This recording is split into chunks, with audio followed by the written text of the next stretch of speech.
Welcome aboard November 147 Bravo Romeo. Today we're going to be looking at the TTPs, or tactics, techniques, and procedures that we've been developing to help instructors teach what to do in the event of a power loss during the initial climb segment.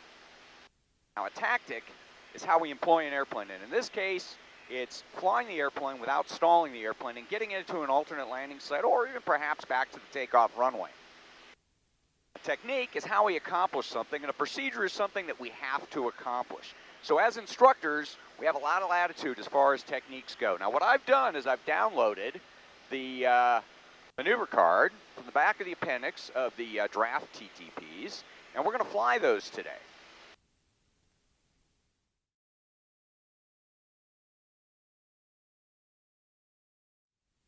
Now let's take a look at a little flight test that we can fly to determine if we actually have the capability to turn back following a power loss on takeoff. Keep in mind, not all airplanes are going to have sufficient climb performance to be able to fly this maneuver. So you're going to have to go out and you're going to have to determine if the airplane that you're operating for training actually has the capability to turn back or not. So we're going to climb at or above 1500 AGL. We're going to establish a normal takeoff configuration for this airplane. That's going to be flaps up, wide open throttle, and then I'm going to climb at a VY condition. Now, I'm also going to use my angle of attack because this airplane is equipped with an angle of attack system, and I'm going to use an elevating max condition to approximate DY.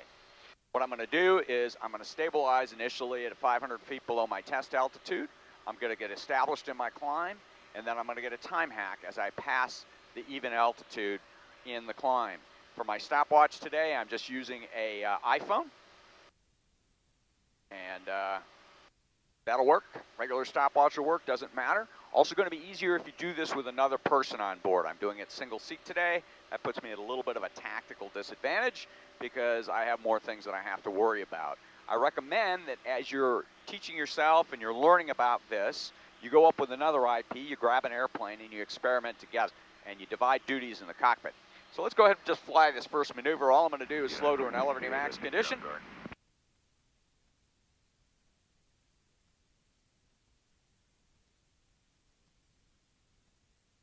And that VY is going to be about 95 or so indicated on my standby. You can see that in the video.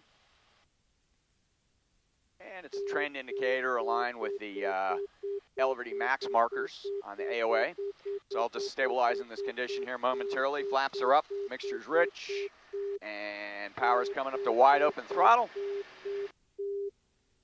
Typically need lots of right rudder in this airplane as I do this. Nose is coming up, and I just want to stabilize in an elevating max climb condition. See, the airplane's got fairly robust climb performance. Ready, ready, hack. Clock is running.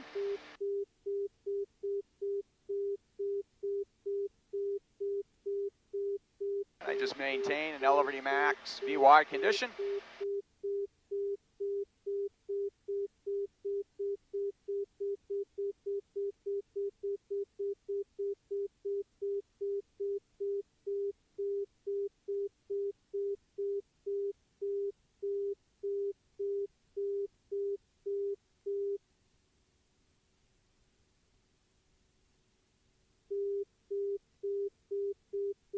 Ready, hack.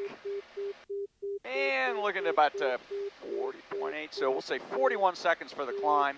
I'm going to allow the airplane to climb up 500 feet above my reference altitude now. I'm going to have to turn around because I'm running out of airspace. And we're going to get set up for the glide portion of the test. What we're going to be doing is comparing the two times. Now, it's important to understand that if we're climbing at a different speed than we're gliding, we have to adjust for that. So that's the little formula on the run card down there at the bottom. You're going to compare the climb time to the glide time times your climb speed divided by your glide speed.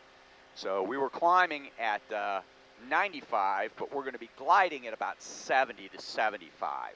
Okay, so that's a 1.3 ratio. We're going to accommodate that after we get done running our glide test. Now, the other thing we need to keep in mind is when we have a fixed pitch propeller in particular, there is a lot of residual thrust when we bring the power back to idle. So to accommodate for that, we're going to actually deploy flaps. I'm going to use flaps 40 because I've done sufficient flight testing to know that if I'm going to generate an engine off glide angle, I've got to put a lot of drag on the airplane with the engine just at idle power. So let's go ahead and slow down now to VREF condition. That's also going to be an on-speed angle of attack, so it's going to be about 75 indicated over here, and it's going to be the green donut lit, and I have different AOA tones in my airplane. So I have a fast tone that starts at LVD max, and then the tone goes steady to on-speed. Makes it very easy to fly in on-speed or VREF condition. And then there's a high-pitched slow tone. We may encounter that today. So let's just slow the airplane down. I'll fly this axis here that keeps the sun out of our field of view. We're 500 feet above the start of our test altitude. Let's go ahead and get our stopwatch set here. Ready to go for our test. We'll just continue to trim, mixtures back so we don't flood the carburetor. There's that fast tone. Notice I get progressive cues as I slow down. There's an on-speed condition. So I'm just going to trim for on-speed, and I'm going to deploy flaps 40. Flaps 40 are deployed. Okay. And I'm going to maintain on-speed. I'm going to get set up for my test. That's the slow tone, so I need to reduce my AOA just a little bit. And I want to get good and stable at about 75 plus or minus 5 on speed. And I'm going to catch my time hack as I pass the even altitude on the way down.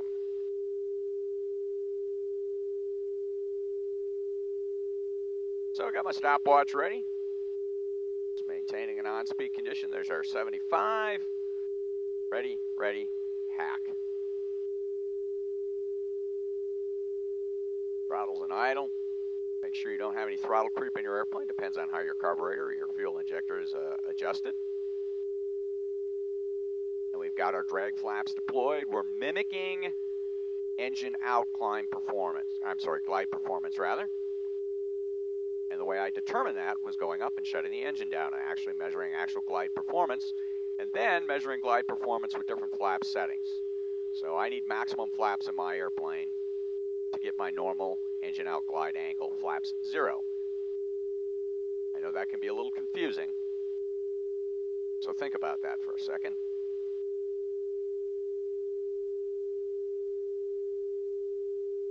And all I'm doing is running a stopwatch. It's the ratio of the two times that we care about.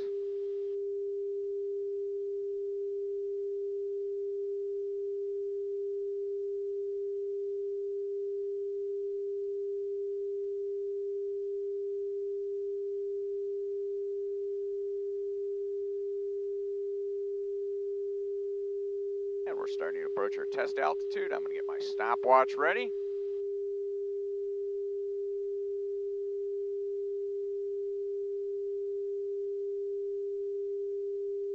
Mark, 1 minute, 26 seconds. Now remember, we have to adjust that 1 minute and 26 seconds for that ratio. So we're going to multiply that, okay, by 1.3, okay? So first, math in public, let's convert that to decimals. So let's clean up the airplane, go to flap 0 condition, stop our descent here, trim.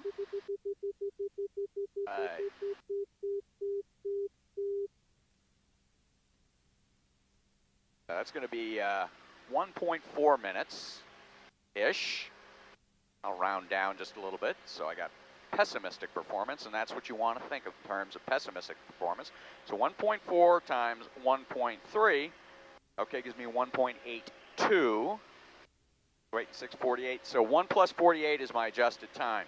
So that means I climbed in 41 seconds, and I glided in 1 plus 48. So that means this airplane has sufficient turnback performance. So the closer you get to 1-to-1, the less performance that you have. And you need to keep that in mind. So you know almost as soon as you perform the test whether or not you're going to have the ability to do it. The airplanes that are going to be sporty are the ones that are just a little bit over 1-to-1.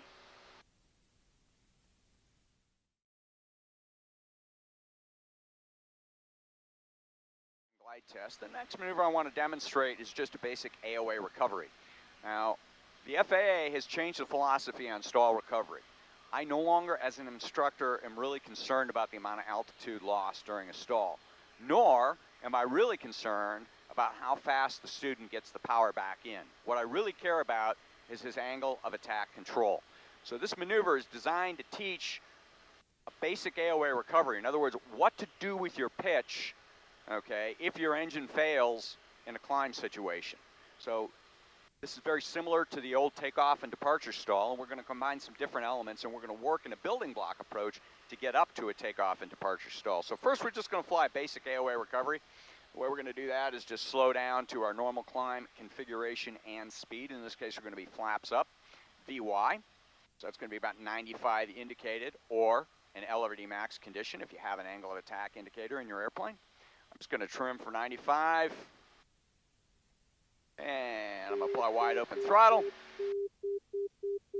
Allow the nose of the airplane to come up. Just track a LRD max condition. Get our climb going here. You can see my rate of climb is approaching about 2,000 feet a minute. Pull the power to idle. And now all I'm going to do, slow to a VREF condition or on speed and maintain that. No power. It's just a pitch drill the first time that you do this. And that's it. Now, we're going to go ahead and do that again, except this time we're going to transition to a 45-degree bank turn. And if you're going to maintain relatively close to VREF in that 45-degree bank, you're going to be right on the edge of the stall, because even though you're gliding, it still requires 1.4 Gs to fly that maneuver. So let's just slow down to 95 again. Slowing to 95, trimming, extra set, approaching 95, there's 95, selecting wide open throttle, lots of right rudder again in any climb situation. Allow the airplane to stabilize LRD max, VVI is starting to come up, stabilize, VVI is stable. Now let's pull power back. There's our 75, now let's hold 75. Notice that if I do that, I am right on the edge of the stall. I'm max performing the airplane, most efficient way to turn around, but I don't have a lot of aerodynamic margin. If I pull just a little bit too hard in here, I can generate an accelerated stall.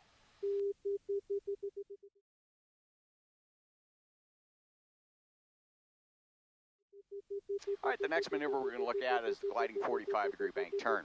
Now, we're doing a little bit of flight test in this maneuver as well, because we're trying to figure out how much altitude the airplane loses in a 45-degree gliding spiral with the drag flaps deployed. In other words, the same way we're going to train for the turnback maneuver. And we're going to use 80% of that value to get our initial WAG, wild ass guess, on where we're going to start as far as the minimum altitude for turnback. So let's just slow down to a VREF on-speed condition. We're going to deploy flaps 40. I'm at a nice solid reference altitude, and to keep things simple, I'm on a cardinal heading of 360. And all I'm going to do is, once I've got my drag flaps deployed, let's just start from an on-speed VREF condition. We'll make a quick correction here. Solid tone, green donut, 75 indicated. Power's coming back to idle, rolling into 45 degrees of bank, maintaining on speed, VREF.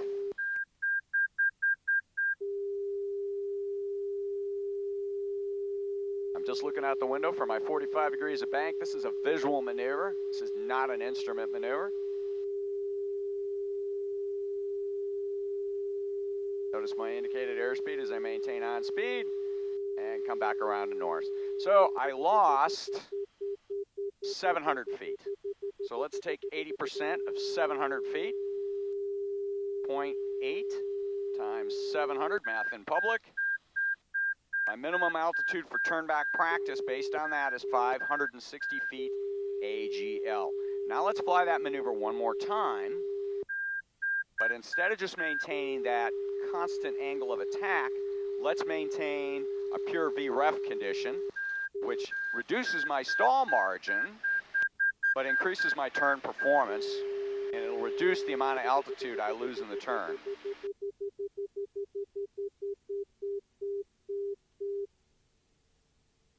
And I want to be on a cardinal heading. Climb it back up here real quick. Use the same reference altitude we used last time, so we're apples, apples. on-speed VREF condition, which, by the way, is best angle of climb in this airplane. On-speed is best angle of climb in any airplane.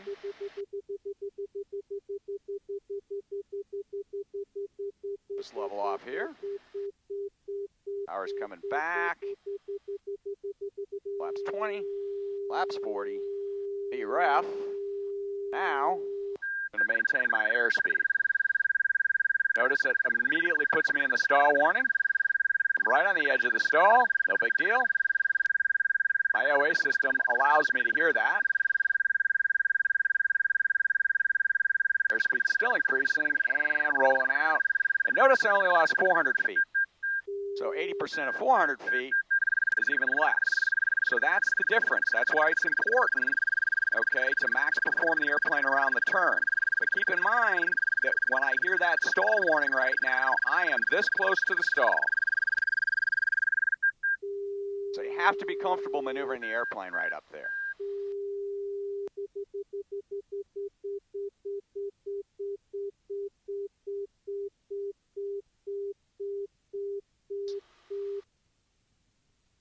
So really, what can I derive from that? Well, depending on how good you are with the airspeed control, all right, you're going to be somewhere between 400 and 560 feet for minimum turnback altitude. Remember, we want to be relatively pessimistic as we do this type of training. So why don't we just round that off and say 500 AGL. So as you go back into the traffic pattern and you start to explore, you want to start to explore around 500 AGL. So let's just do a quick simulated turnback here at altitude, and let me tell you how we want to assess how things are going to go, okay? I'll get down in altitude here just a little bit. We're pretty high.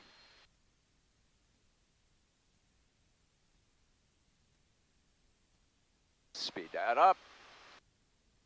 There we go. We'll just level off here, and we'll get set up on our simulated climb and turn back. And really, what I want you to think about is how you assess your velocity vector. That's your flight path. That's where the airplane is going, not necessarily where it's pointing. So let's get into just a VY climb here. I'll expedite just a little bit. I'll set a normal VY climb attitude. Go to wide open throttle. We'll let the airspeed and AOA catch up. So there's our normal takeoff. Power's coming back to idle. Instructor deploys flaps 40 in this case. Student turns 45 degrees of bank. Regardless of what he does with his airspeed or his AOA, about the time you get here in the turn, you're going to have a real good idea whether or not you have sufficient capability to get back to that runway.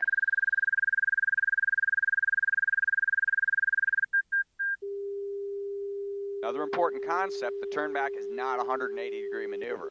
It's a teardrop. It's about 210 degrees to as much as 270 degrees, depending on where you are relative to the runway. That means that not only do you need to maneuver initially to turn back, but you need to maneuver to align with the runway. So that's 2 turns that you have to make.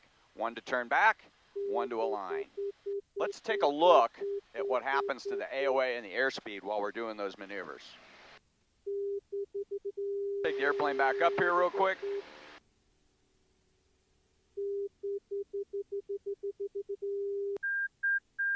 Turn around.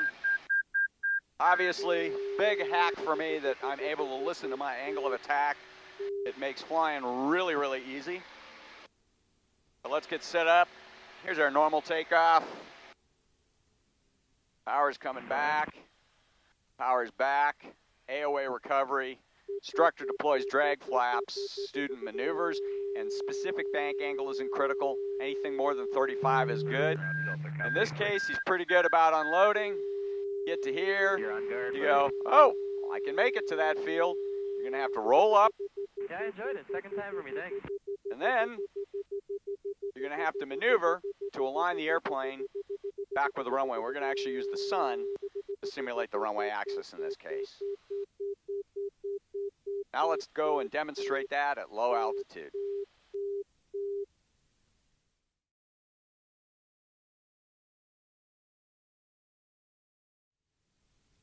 Zulu observation. Wind 050 at 07. Weather is better than 5005. Temperature 10. Dew point 01. Altimeter 3018. Pressure altitude -155. Density altitude -6909er. Expect ILS approach runway 30. Runway 2 and 30 in use. Advise on initial contact. You have information echo. All right, Eglin information echo. So first thing we're going to demonstrate here is just a 180 power off approach. Everybody's familiar with those from their commercial pilot training. We don't teach those to private pilots anymore, but that's a basic, building block that is going to be really effective as we teach, how to do forced landings. So I highly recommend, even though they're not part of a private pilot practical test, that you actually teach this maneuver. And we discussed that in the TTPs. So all I'm going to do right now is just enter on a little bit of an extended downwind here. We get the airplane slowed down, configured. And when I am essentially abeam the numbers, we're going to just fly an idle approach all the way around. And I'm going to transition from that immediately into a turnback drill, so we can take a look at that as well. Keep in mind that we said that it's somewhere between 300 and 560 feet for our minimum altitude for turnback. So we'll probably pick about 450 feet AGL and just kind of start there. Anyway, I'm just on a downwind now for runway 36. And we'll just do our before landing check. So gas, undercarriage mixture, propellers, pumps, and pressure and carburetor throat looks good. Landing checks are complete. There's VFE, flaps 20 selected. Big overshooting wind today. So we'll adjust our perch just a little bit out to the east here for that. Flap 40 selected. There I am abeam the touchdown zone. Power is coming back to idle. It's going to maintain an on-speed condition all the way around. So I'm going to just fly a single curving base turn right around the final. Remember, if there's any doubt about altitude, you need to turn in sooner rather than later. Kind of nice to practice this actually with an overshooting wind. Plenty of altitude. Actually going to slip the airplane a little bit to the inside here and kill some energy so we can get set up for our turnback demonstration. Lots of altitude. So I'm going to put myself right in the tree canyon and take it over the top of the trees. I'm going to transition to a forward slip, which is the most efficient way to get the airplane parked in here. Now I'm going to get to an on-speed condition. Okay. Stop here on speed, clean the airplane up, simulate a normal takeoff. Do a normal takeoff, rotate on speed. There's an elevating max condition. Okay, field elevation is about 60 feet, so let's go to about 460 feet. Climbing up, there's 460 feet. Idle power, 1001, 1002, 1003. There's flaps 40. Flaps 40 are selected. And now let's just turn around. See what's going to happen. Again, it's that velocity vector assessment that we're talking about. So as I'm in here in the turn, I go, well, where's my velocity vector? Is it over the top of these trees? Can I get down into the canyon and make the runway? Yeah, I can. Now the question is, do I have enough runway to stop? So now I'm going to have to maneuver down in here. Again, I'm going to have to slip the airplane, fall down into the canyon, and then the question is, can I get stopped in the runway I have available? It's going to be real close. Real close. Very close.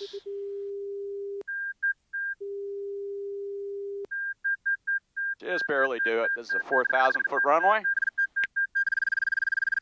A little bit of brake. Put the weight on the wheels. There's the end of our 4,000-foot runway. And that was just kind of a random turnback altitude. We used 400 feet AGL. That was based on our testing out in the area between, 560 on the top end and 300 on the low end.